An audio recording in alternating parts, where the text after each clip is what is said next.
Hello, everyone, and welcome to the Zach Drew Show. I'm Andrew Bellers. I'm going to be your host for this week and for next week, while Zach is deep in the jungles of Peru on a missions trip.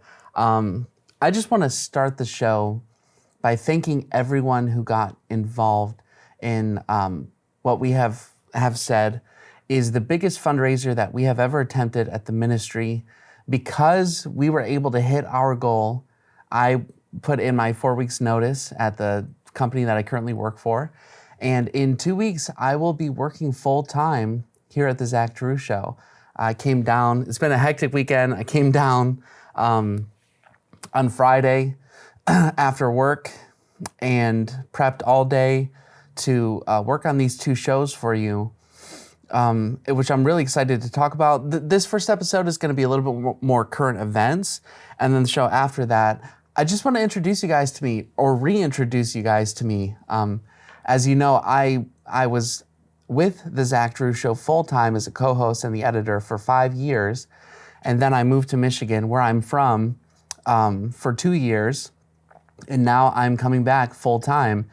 So a lot of you probably know who I am and familiar with my face. I've made some appearances on the show, but some of you might not be too familiar with me.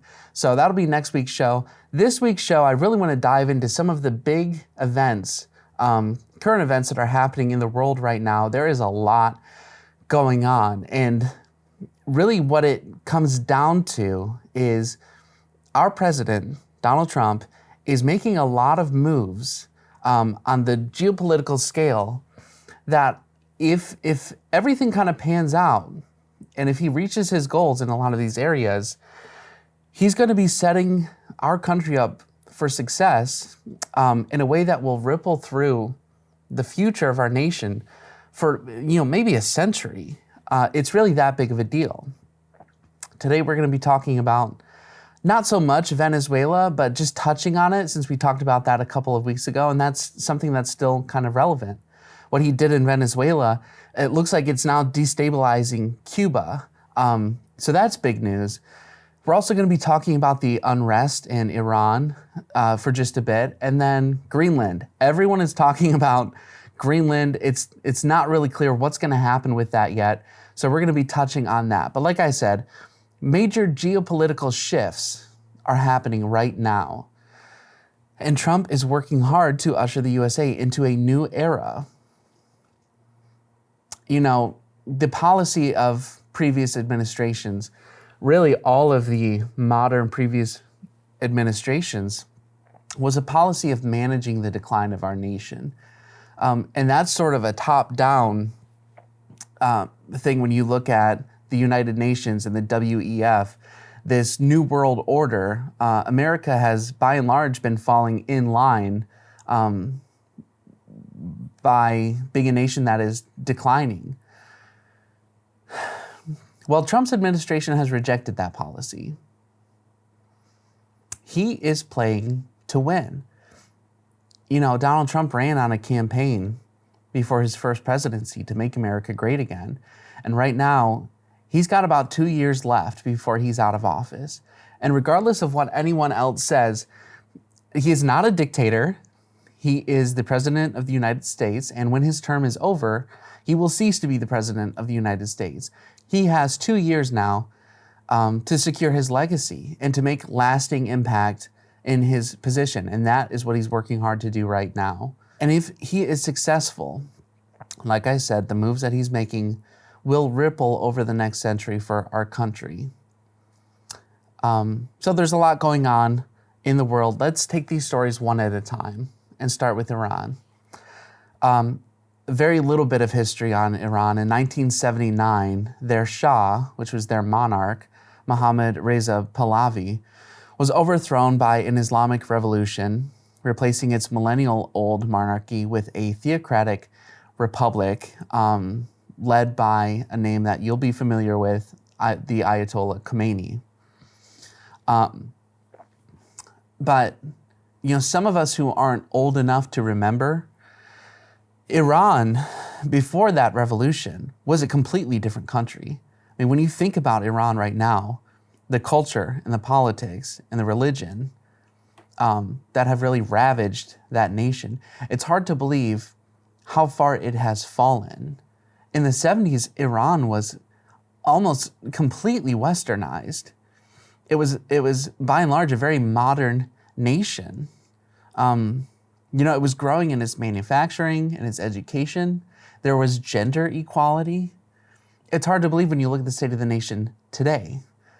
And it's believed that if this revolution is successful, and who knows in a week when this airs, who knows how the tides will have turned with this. But if this revolution were successful and they could reestablish the Shah, we might see an Iran very much like the Iran that we saw in the 70s. And I'm going to show you a clip right now that just, it's an older educational clip that shows you what life was like in Iran in the 70s. Let's watch that. Iran, a country brimming with energy, exploding with construction and development, a dynamic state with a thriving capital.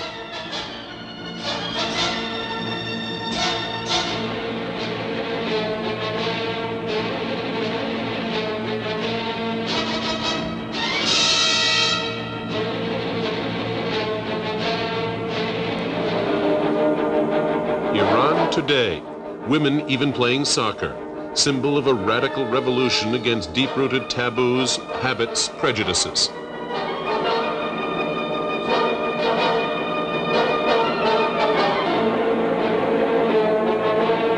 The number of children in primary schools has risen from 1.7 million to 4.1 million. In high schools, from 326,000 to almost 2 million. Of 152,000 students in higher education, about 1/3 are women. In 1975, at Tehran University, 44% of all graduates in medicine were women, 47% in pharmacology as well as in social sciences, and 55% in education. Unbelievable. I mean, that is just completely unbelievable. Completely different nation and a completely different people. Could you imagine what it would be like if we had a nation like that again in the Middle East? It would be an immense force for good. That would be a nation that would be truly our ally. So let's talk about what's happening in Iran. Iranians have taken to the streets repeatedly over the past 17 years to protest their authoritarian government. But the demonstrations now unfolding appear to be the largest yet. As in previous crackdowns, security forces have responded with riot police, tear gas, and live ammunition.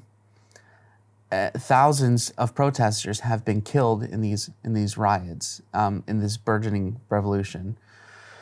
And President Trump has repeatedly said the United States would intervene on behalf of protesters. So far, it has not. It remains to be seen if we're going to be getting involved in this. Here's another headline. Top Iranian general threatens to cut off Trump's hand over potential military strikes.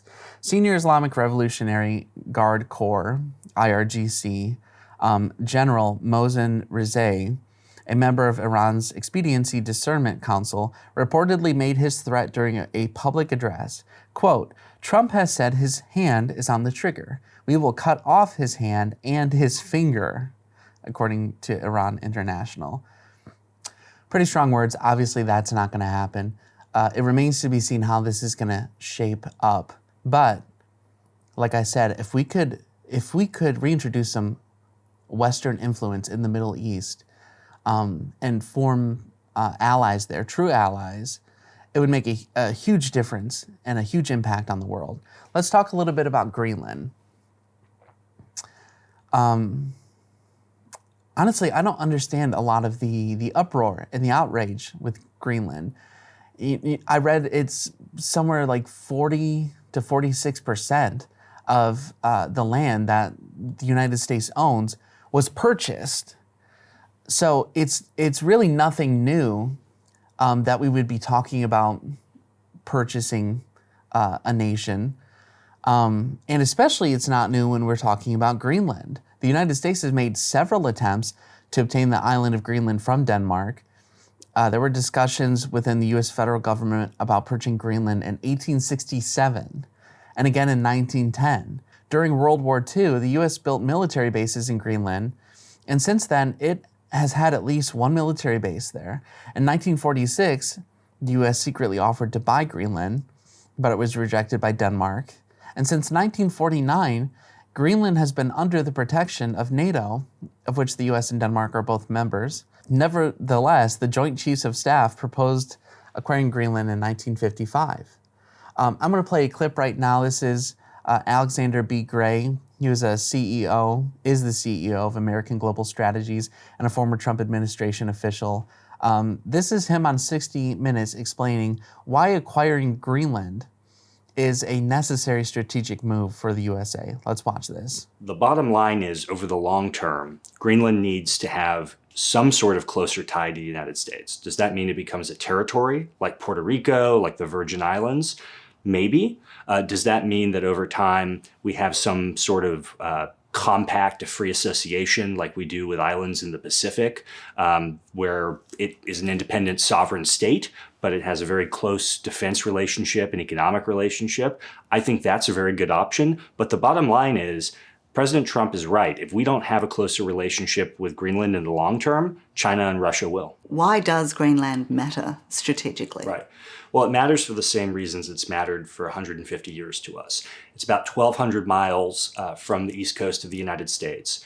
During the Cold War, we had a significant presence in Greenland because Soviet submarines would come down through the gap between the UK, Iceland, and Greenland, and they'd threaten the east coast of the United States. Today, we have a space base in Greenland, and there are some very sensitive space issues that affect U.S. homeland security that have to do with Greenland's strategic location. So taking kind of traditional security concerns, sea, air, and then the new dimension of space, this is a direct threat to the U.S. homeland if Greenland was ever under the influence of a foreign adversary. So there it is. I mean, really, it is a national security concern. Greenland, when looking at the West, is kind of our front door. And if we don't have control of Greenland, it's only a matter of time before entities like China or Russia do. And that would be a direct threat to the United States. So securing Greenland is a national security issue. It's also would also protect commercial traffic. I'm going to go into another article that talks a little bit about that. Here's the headline. Russia warns Trump that he would trigger the end of the world if he captures Greenland. A little dramatic. A top Russian official has warned of the end of the world if Donald Trump manages to secure Greenland for the U.S. As reported by Unilad, the U.S. is looking to expand its borders. He added that with talk of a Golden Dome missile defense system, having Greenland would pose a threat to Russian security.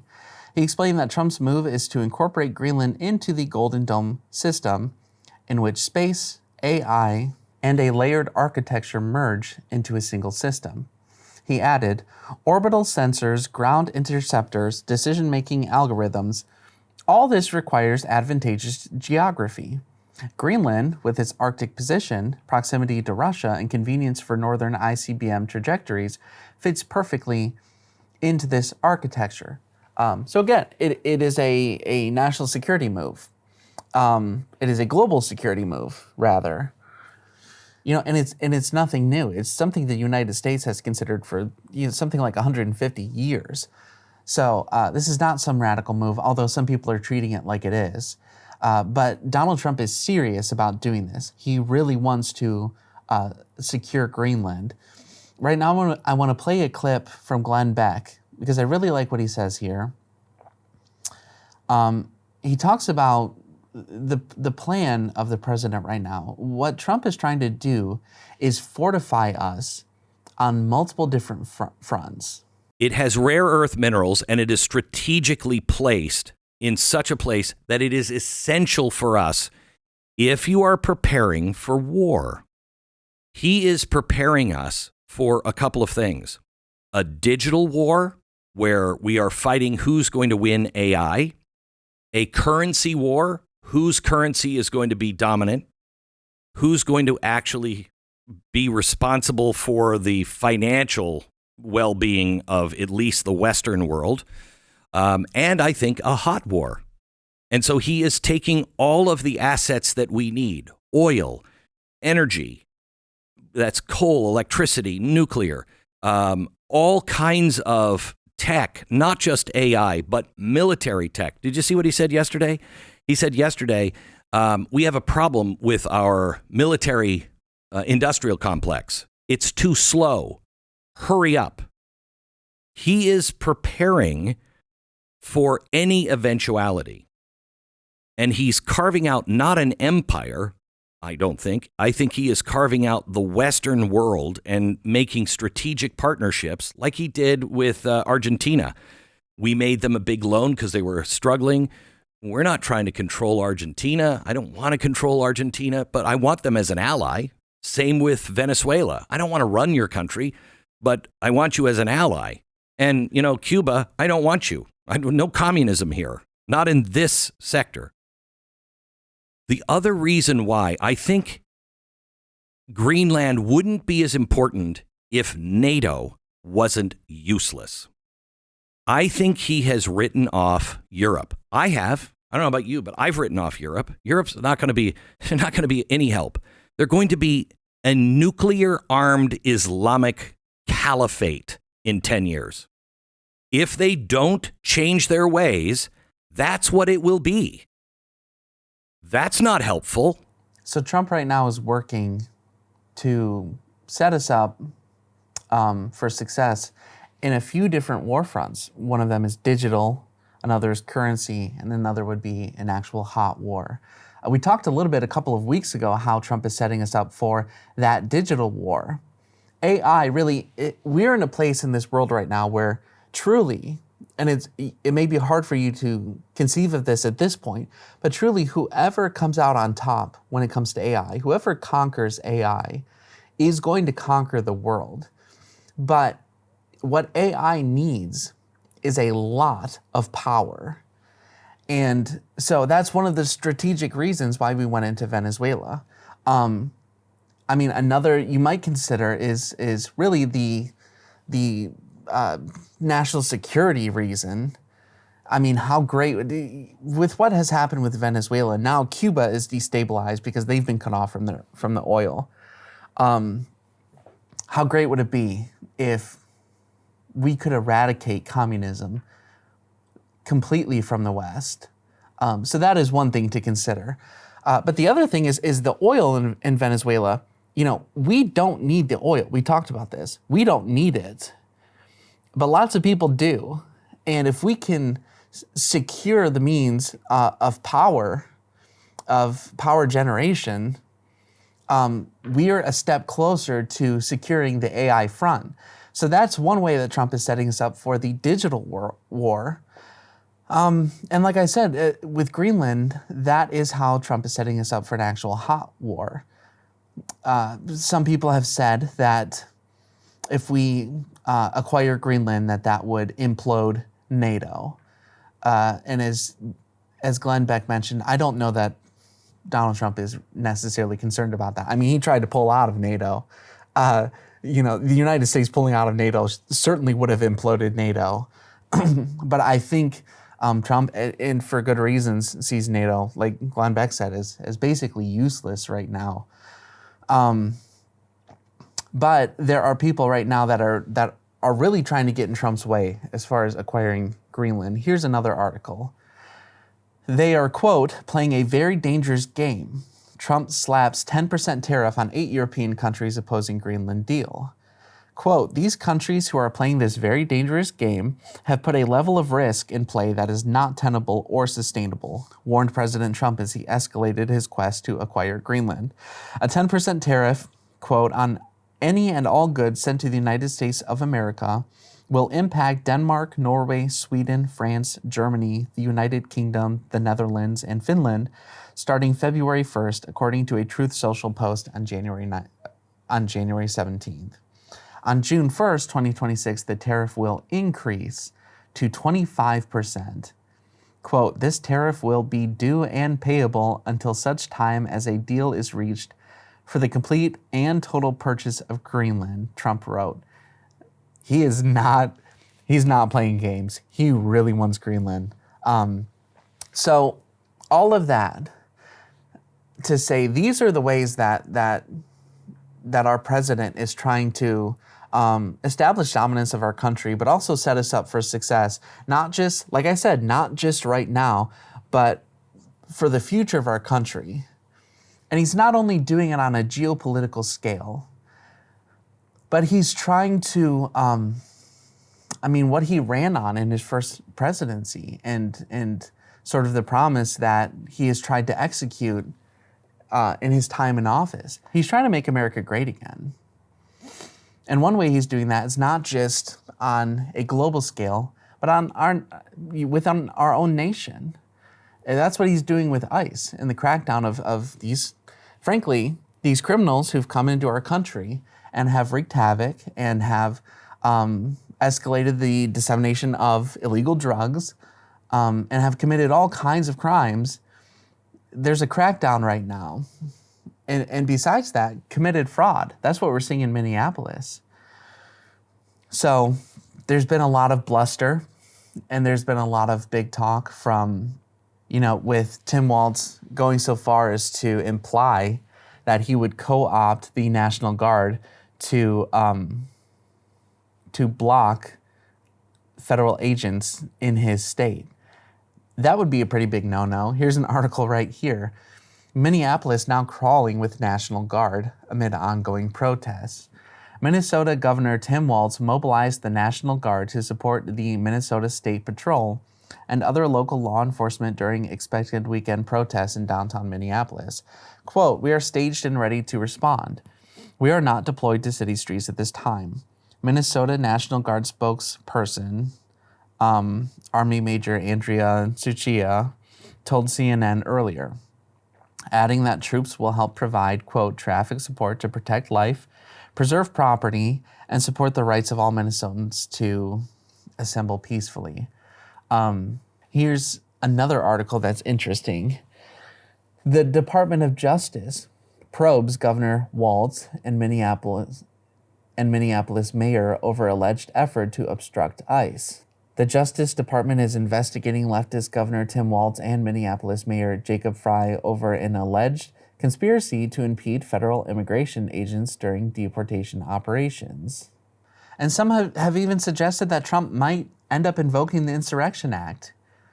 Quote, "They've totally lost control. Trump threatens agitators as civil arrest soars in Minnesota. In Minnesota, the troublemakers, agitators, and insurrectionists are in many cases highly paid professionals.